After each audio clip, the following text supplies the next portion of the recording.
Christelle, tu es psychologue depuis Oui. plusieurs années. On répond à la question aujourd'hui de Delphine. Delphine a 26 ans et elle m'envoie une question. Elle me demande pourquoi n'arrive-t-elle pas à refaire confiance depuis que son ex l'a trompée. D'accord. Donc effectivement, c'est une expérience négative qu'elle a vécue et elle va rester fixée sur cette expérience-là.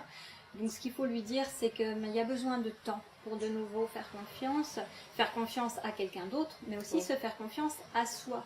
Parce que finalement, dans cette expérience-là, ce qui peut s'être passé pour elle, c'est de s'être déçue, de ne pas avoir compris ce qui se passait, senti, d'avoir pu appréhender les choses pour se protéger. Et donc là, il y a cette crainte de vivre à nouveau la même chose. Donc ce qu'il faut lui dire, c'est qu'il y a besoin de temps, de beaucoup de temps pour arriver à se reconstruire. Est-ce que le temps suffit ?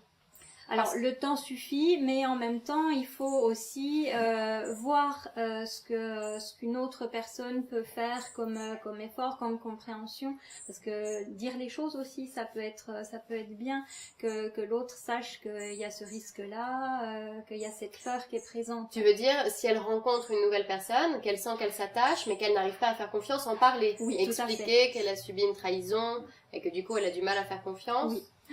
Et est-ce que ça peut faire peur à la personne en face ? Après c'est au cas par cas, je veux dire chaque personne est différente et si cette personne-là a peur et prend la fuite, je dirais que c'était pas la bonne finalement. Voilà. Comment on peut faire au quotidien pour, à part attendre que ça passe, pour arriver à regagner confiance ? Alors demander aussi à l'autre d'être rassuré.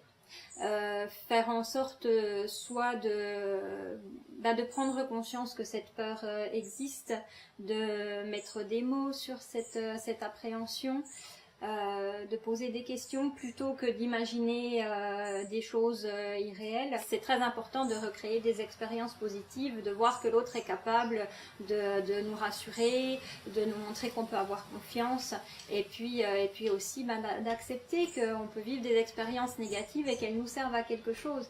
Finalement, cette expérience-là, elle est à prendre d'un point de vue positif comme peut-être un petit radar, une petite alarme en soi pour ne pas revivre la même situation.